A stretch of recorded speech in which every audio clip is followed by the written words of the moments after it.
And moving on to Jed, actually. So what, as communications professionals, should we be asking ourselves before we use a tool like ChatGPT? I know that Empower are currently doing a lot of thinking around how your agency may use AI in the future.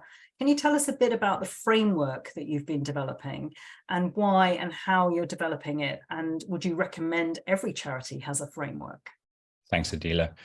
Well, I think some of the points that Irina just outlined really hit the nail on the head and really do demonstrate how complex and entangled lots of these issues are and interconnected as well. And I think when we started looking at generative AI programs, it really sort of laid clear the need for a really measured, thoughtful approach towards this, because there are just so many issues and they scale up the deeper down the rabbit hole you go into looking into these things, the more complex they get. So when we started looking at this and sort of trying to decide whether we could even work with generative AI tools at all, we decided that we really needed a sort of slow and thoughtful approach to this. So we've been trying to build our own internal framework at Empower that we can sort of use as a benchmark to measure new tools that we look at or processes we look at against. And we've done that in two ways. So firstly, we've sort of set up an internal working group that sort of various team members from different walks of life and backgrounds, but we've got consultants, we've got in-house team members, sort of creative leads, video editors, graphic designers, all with very different views on AI. We have the optimists and we have the pessimists. And we're sort of bringing those people together alongside Empower's own core values as a starting point to sort of check and measure tools against and sort of go about how we could sort of think about starting to build a framework. And then secondly, we've been looking at sort of existing frameworks that are already out there. We've been doing quite a lot of reading around those. I'll share the names of a couple of the ones we've been looking at to start with that are sort of informing some of our thinking. So Digital Catapult has an AI ethics framework. First and foremost, this one is sort of more geared towards developers, but we think that the questions that are on there are really useful and still relevant for any organization that would want to be looking into maybe starting to work or use a generative AI tool internally. Another one is the Chartered Institute of Public Relations that has an ethics guide to AI in PR. It was published in 2020. So technically, by AI's pace of change, it's slightly out of date, but we think that some of the questions in there, again, really clearly lay out some of the considerations that organizations should be making. And then thirdly, the Charity Excellence Framework has already published an AI ethics framework and governance framework for charities that organizations can take and begin looking at. It sort of breaks down a risk assessment, short, medium, and long term, specifically geared towards charities, and also considers sort of it breaks down the rest of the governance framework down into quite a granular level that we think is a really good starting point, at least.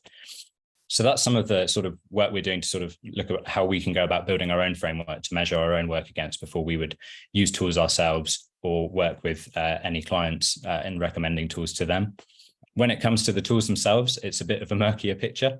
Image generation in particular is really difficult, not only for the reasons Irina laid out, but also, there are ongoing legal cases with many of them. It really throws some very difficult copyright discussions up into the light, and it may be many years before any of those are resolved. I was actually going to talk about Claude and Anthropic and the idea of constitutional AI, but I think Phil probably did a better job of explaining that than I could, and I'm not sure I've got time to really go into reinforcement learning via human feedback versus a constitutional AI model, but that's something that we're really interested in. Claude's outputs have been shown to be less toxic and slightly less biased as well as more helpful for the user. I don't think it eradicates those issues completely, but it's a step hopefully in the right direction. So that's something we're quite optimistic about. And really what we're trying to do not as AI experts, not as developers, not as legal experts, but is to really just try and get an understanding of how a tool works, what data has gone into training that tool. Are the outputs aligned with our own values, but the values of the organizations we may be working with as well, and trying to have sort of a framework in place to measure all of this against as best we can. And I think it's also, really important that we understand that the risk and reputational risk may fall on the people that are using it, not the organizations that are creating these tools. There is this sort of moral outsourcing going on at the moment where, because the tool is generative by nature, how can an organization be responsible for the outputs it creates, even if they technically are? There is a real sort of, the risk could very easily land on the person using it, especially in sort of a public facing context. So we're trying to consider all of these things in one go, and we're working to try and build that into something that we can hopefully make some progress with in the future. Thank you, Jed. I'm going to do a follow-up question for you, really, which is, I know that you've just completed a survey of comms professionals and their attitudes and feelings about AI. I wonder if you could just really briefly share some of the headlines and themes emerging from their feedback. Sure. Yeah. Okay. So we've for the last few months we've been surveying sort of creatives in the industry, professionals, anyone working in design, comms, marketing, video editing, and so on. And we've had over 200 responses from that, and we've published the results of those this morning. And I think the report will also be circulated in the post-event pack. So please do go and take a look at that. But what we found generally was that there is a reasonably high level of familiarity already with the concept of generative AI from professionals in the sector. We also found that many people were already experimenting with generative AI programs. We found that 2/3 of respondents had used it in a personal capacity and 40% had already used it in a professional capacity. Now, we're assuming that that's not at an organizational level, but more individuals maybe experimenting with it, using it for work, maybe with the approval of their organization. We've seen findings from, I think it was actually one of Phil's presentations a month ago or so, that was asking organizations about how far along they've got with their AI strategies. And it was quite early stage. So we're assuming that those findings are more professionals, but using it quietly at work or with approval from a senior.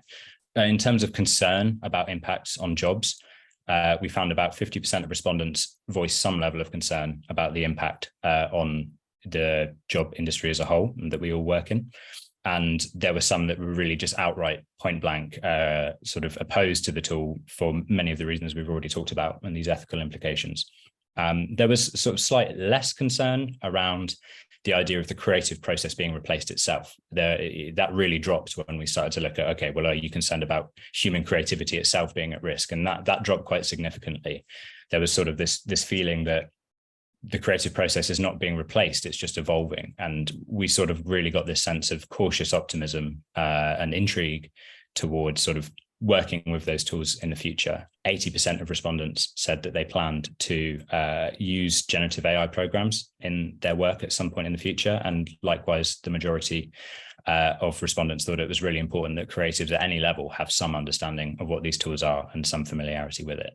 And just to sort of round off on that, as Irina said, we are sort of in the Wild West. Regulation will be far behind. And I think that the findings of this report really highlight the necessity and the importance for us all to use this responsibly as we begin to navigate all of this, and be careful and be thoughtful when we go through all of this, and to continue to keep open discussion on the table as best we can, make sure that resources and education are available so that we can all be as familiar as we can with these tools and what potential implications are, and sort of always keeping the ethical angle in mind when we sort of maybe start to harness some of these opportunities.